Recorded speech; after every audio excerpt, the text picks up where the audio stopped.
Kiawan was born straightforward and sincere. She always believed whatever others said and acted decisively without hesitation. When her best friend sighed that a dress was gorgeous and joked she would follow whoever bought it for her, Kiawan paid immediately and took both her friend and the dress home. When her leader promised to kneel down before everyone if the quarterly performance doubled in the meeting, she led the team to strive for 3 months to reach the target, and quietly put a fountain in front of the leader at the year-end party to urge him to keep his word. With this sincere and upright personality, she filtered out all hypocritical people and purified her social circle. Her peaceful life was broken until she met Su Qingyu, her boyfriend Guhua's scheming childhood friend, who was good at pretending to be weak to win sympathy. At their first meeting, Su Qingyu pretended to be delicate, complaining that she was born with cold body and cold hands and feet in winter, while praising Kiawan for being full of vitality.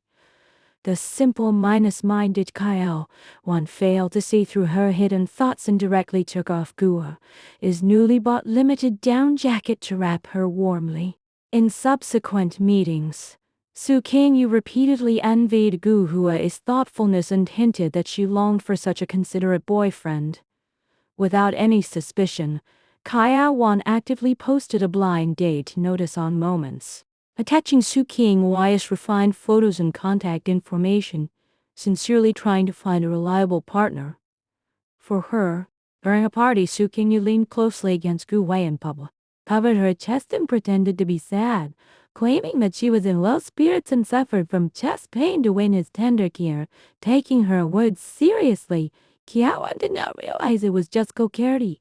She immediately dialed the emergency number, reporting that someone had suspected myocardial infarction and urgently called an ambulance. The sharp siren cut through the noisy bar. Medical staff rushed to the scene quickly, all eyes focused on their booth. Su Qingyu, who had been acting pitiful, froze on the spot and panicked to deny her discomfort, claiming she was just joking. Guhua was extremely embarrassed and kept apologizing to the medical staff, blaming Kiawan for failing to distinguish jokes and wasting public medical resources unreasonably. The medical staff severely criticized them for trifling with life, making the scene extremely awkward. After the party, Guhua flew into a rage, accusing Kiawan of being reckless and failing to see through Su Qingyu's tricks. Kiawan felt totally confused, insisting that chest discomfort was never a trivial matter that could be joked about, and the two fell into a fierce quarrel with estrangement growing between them. The next day, Guhua ordered Kiawan to apologize to Su Qingyu in a firm tone. Though unwilling, Kiawan finally agreed for the sake of their relationship.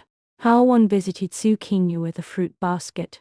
She apologized for the awkward incident first, then took out detailed popular science materials about heart health, booked an appointment with the top cardiologist in the city for Su Qingyu, and sorted out detailed daily diet and dress plans, earnestly reminding her to pay attention to physical health and check potential problems caused by mood swings.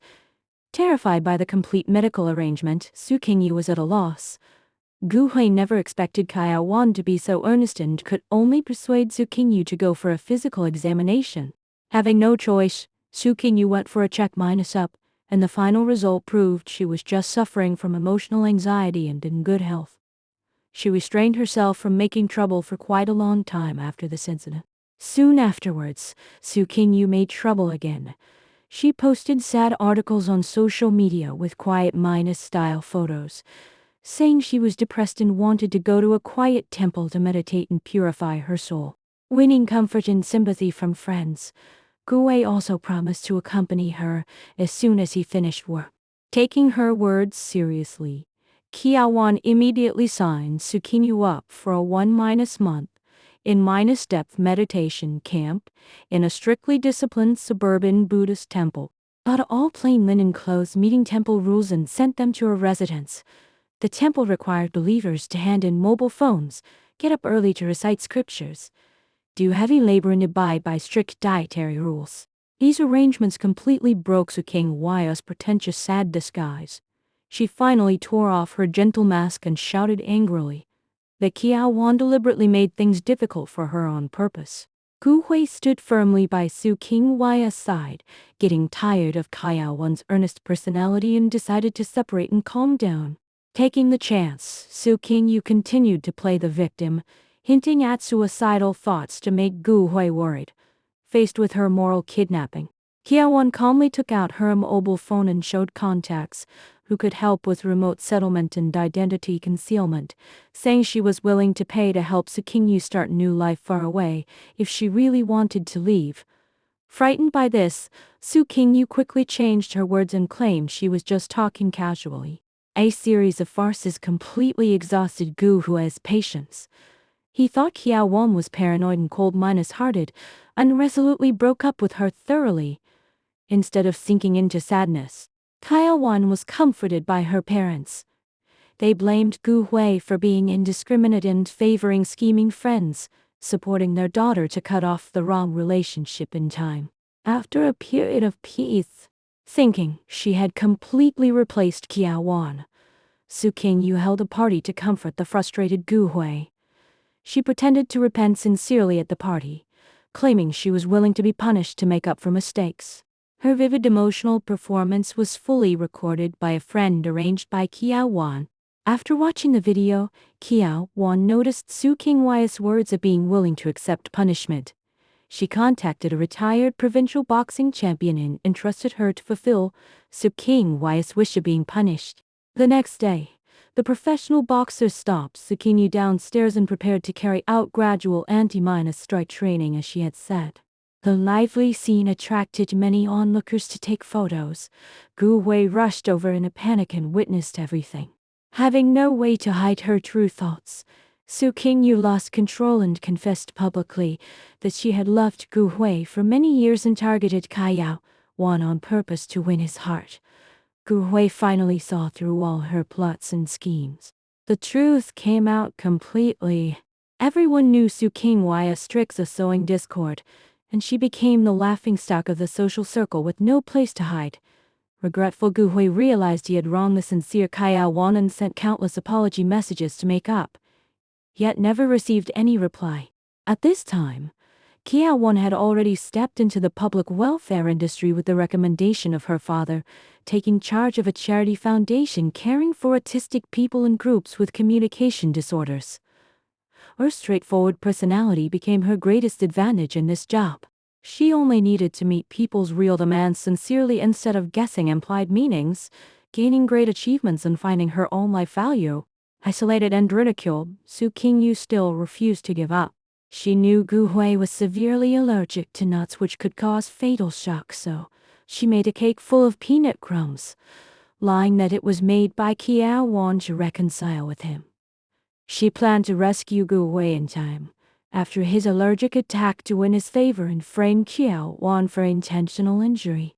The frustrated Gu Hui ate the cake without precaution and suffered a severe allergic reaction immediately, falling into a coma with convulsions. Panicked, Su Qingyu failed to give timely first aid and was trapped in the apartment. Kaya Wan's family assistant had long kept an eye on their movements. Sensing something wrong, he opened the door with property staff and sent Gu Hui to hospital for emergency treatment. Though surviving near death, Gu Hui suffered irreversible sequelae due to cerebral hypoxia. The police intervened in the investigation.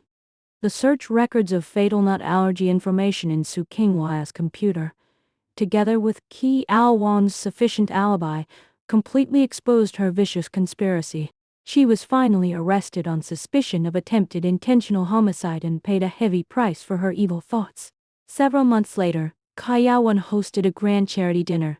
Dressed in neat formal clothes, she delivered a speech on sincere interpersonal communication, stating that language is for expressing true feelings rather than disguise, and casual jokes may be regarded as real distress calls by others. Her sincere remarks won warm applause from all guests.